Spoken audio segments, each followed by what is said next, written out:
இன்னைக்கு நம்ம என்ன பார்க்க போறோம் சொல்லி பார்த்தோம்னா, நம் நாட்டில் ஓடுகின்ற நதிகளுக்கு பெண்களின் பெயர் அமைந்திருப்பதன் காரணம் என்ன அப்படிங்கிறத தான் பார்க்க போறோம். இந்த நதிகளுக்கெல்லாம் யார் பெயர் வைத்திருப்பார்கள்? முதல்ல அதை யோசிக்கணும்ல. இப்போ நம்ம வீட்டில் ஒரு குழந்தை பிறக்கிறதுன்னு சொன்னால் அந்த குழந்தைக்கு நம்ம பெயர் வைக்கிறோம். ஆனால் இந்த நதிகள் அத்தனையும் அது இயற்கையிலேயே அந்த பெயர் எல்லாம் அமைந்திருக்கிறதா? யார் பெயரை வைத்திருப்பார்கள் அப்படின்னு ரொம்ப நம்ம டீப்பாக ரிசர்ச் பண்ணும் பொழுது அதற்கான விடை என்பது நமக்கு கிடைக்கவே இல்லை. அது ஆட்டோமேட்டிக்காகவே இயற்கையாகவே அமைந்திருக்கிறது அப்படின்னு நம்ம எடுத்துக்கணும். அதாவது சொல்லுவா இல்லையா, கங்கேச்ச யமுனே செய்வா கோதாவரி சரஸ்வதி நர்மதே சிந்து காவேரி ஜலேஸ்மின் சந்நிதிங் குரு அப்படின்னு சொல்றா. அதாவது இதெல்லாம் ரொம்ப முக்கியமான ஒரு புண்ணிய நதிகளாக சொல்லியிருக்கிறார்கள். கங்கை, யமுனை, சரஸ்வதி, காவேரி, கோதாவரி அப்படிங்கிற மாதிரிலாம் நதிகள்லாம் வருது இல்லையா. பெரும்பாலான நதிகளுக்கு பார்த்தோம்னா அங்கே பெண்களினுடைய பெயர் தான் வைத்திருக்கிறார்கள்.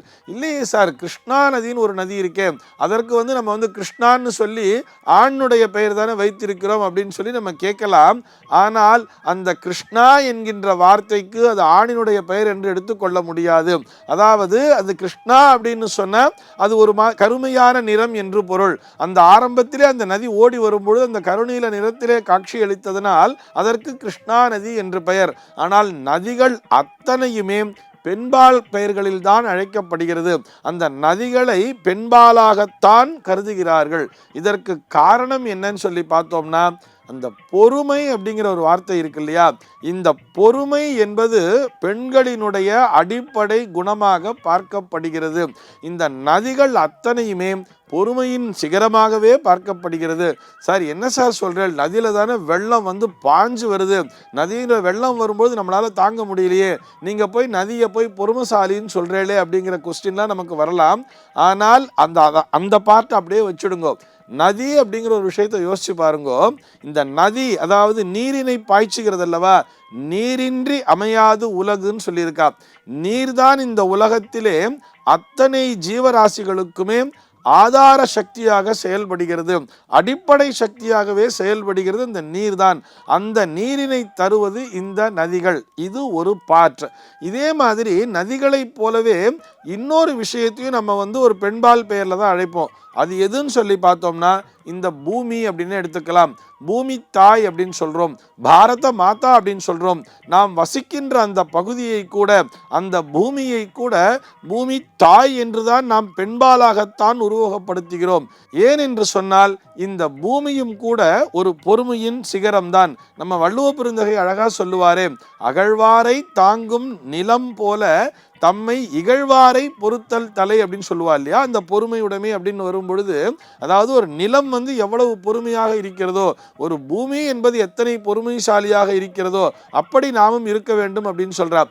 ஆக பொறுமையின் சிகரம் இந்த பெண்கள், ஆதார சக்தியாக செயல்படுபவர்கள். அப்படிங்கிறதுனால தான் இந்த நதிகளையும், நதிகள் எப்படி பொறுமையாக இருக்கிறார்கள் அப்படின்னு சொல்லி பார்த்தோம்னா, ஒரு நதின்னு எடுத்துக்கோங்களேன், அந்த நதி மேலே கல் எடுத்து போடுவா. ஒரு சில பேர் கல் எடுத்து போட்டுருப்பா. இன்னும் ஒரு சில பேர் பார்த்தோம்னா அந்த நதியை பூஜித்து வணங்குவார்கள். அதாவது பூக்களை தூவி மலர்களை தூவி எல்லாம் வணங்குவார்கள். இன்னும் ஒரு சில பேர் பார்த்தோம்னா அந்த நதியிலேயே அசுத்தப்படுத்துபவர்களும் இருக்கிறார்கள். அதாவது கழிவு நீரை கொண்டு போய் விடுறது, மலஜலம் கழிக்கிறது, இந்த மாதிரி விஷயங்கள்ல கூட பண்ணுவா இல்லையா. ஆனால் இந்த நதியானது என்ன பண்றோம்னு பார்த்தோம்னா, தன் மீது கல்லெறிந்தாலும் சரி, அல்லது தன்னை மலர்களை கொண்டு பூஜித்தாலும் சரி, அல்லது தன் மீது ஒரு கழிவு நீரை கலந்தாலும் சரி, அசுத்தம் செய்தாலும் சரி, எல்லாவற்றையும் ஒரே மாதிரியாகவே பார்க்கிறது. அதில் எந்த சலனமும் இல்லாமல் தன்னுடைய கடமையை சரிவர செய்து கொண்டிருக்கிறது அல்லவா. இதனால் தான் அந்த நதிகளை அந்த பெண்களாக உருவகப்படுத்துகிறார்கள். இது ஒரு பக்கம். அப்படியே இன்னொரு விஷயம் எடுத்துப்போமே, நம்ம சிவசக்தின்னு எடுத்துட்டா கூட சக்தி அப்படிங்கிற ஒரு விஷயம்தான் ஆதார சக்தியாக செயல்படுகிறது. நான் இந்த குழந்தைகளுக்கு புரிகிற மாதிரி சொல்லணும்னா, பிசிக்ஸில் பார்த்தோம்னா எனர்ஜி அப்படின்னு பிரிக்கும் பொழுது பொட்டன்ஷியல் எனர்ஜி, கைனடிக் எனர்ஜின்னு சொல்லுவா. பொட்டன்ஷியல் எனர்ஜின்னு சொன்னால் நிலை ஆற்றல் என்றும், கைனடிக் எனர்ஜி அப்படின்னு சொன்னால் இயக்க ஆற்றலும் பிரிப்பா.